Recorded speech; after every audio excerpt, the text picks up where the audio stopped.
let us talk about Ponzi Scheme. It's a board game, and you are trying to not be the first to go bankrupt. You do this by trying to make some money each turn in order to be able to pay your debts. So you have this, and every game turn it will rotate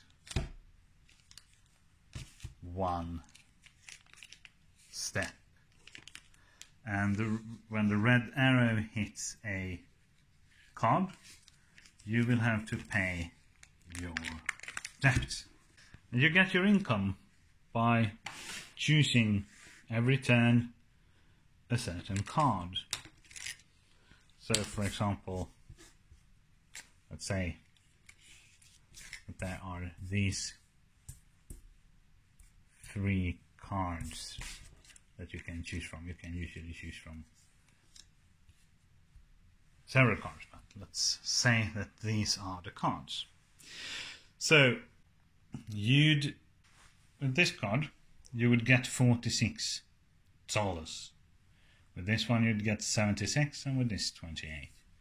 And the smaller number, in this case 105, that's what you would have to pay. So let's say we take this and we place it on the 5. And this would rotate, and when the arrow hits the card, you would have to pay $105. During this time, you have probably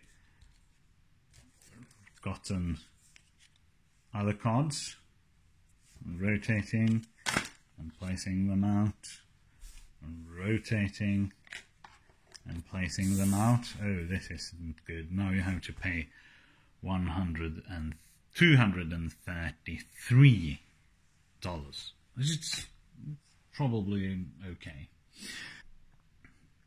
In the game there's also buildings, different buildings, and you win the game by having the most of these in sets, basically.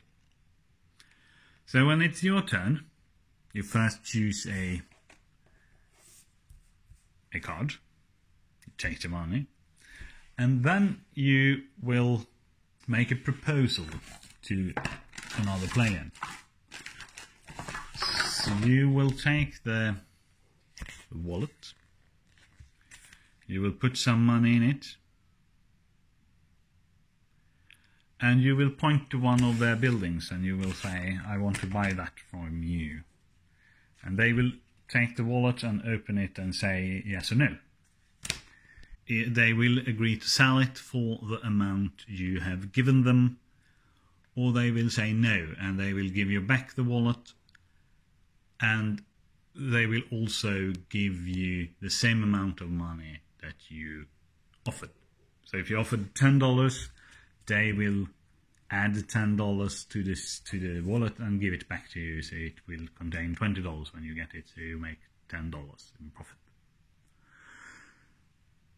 So you want to have money, because money is what pays the debt, but you win by having these. So you really must keep up to date with what your opponents are doing.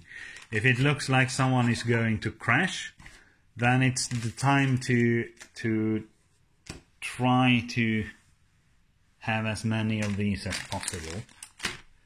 If it looks like no one is going to crash, then you might be able to hang back for a bit and collect more money to be able to survive another turn of the hexagon. It's a very interesting game, actually. You could play it from 3 to 5 players. It's interesting in how it teaches what a Ponzi scheme actually is.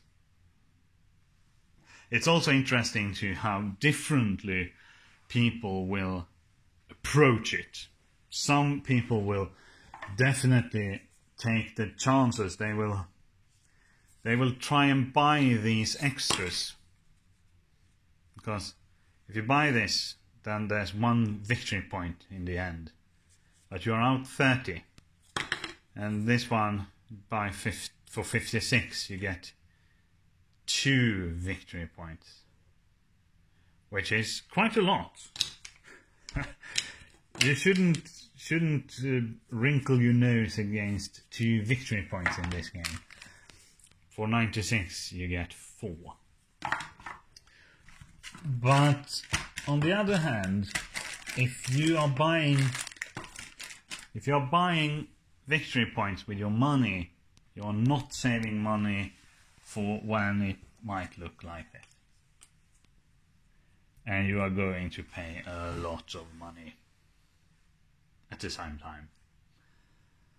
So you can look around the table and see that, okay, on round 3 that person is going to have to pay a huge amount, and so is she. So there's 2 people who are going to have to pay a lot of money on turn 3. So I should probably not take any loans with a 3 on them, because then I have to pay at the same time.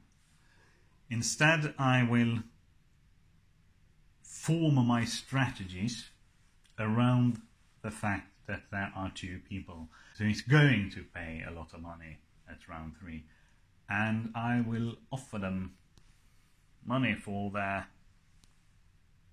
buildings. Or maybe not. Maybe I will stock up on loans with a 5 or a 4, as to have my big payment of my debt 1 turn after theirs, and hope that some of them will crash. I highly recommend it. It's a fairly dry game, but it can be fairly intense.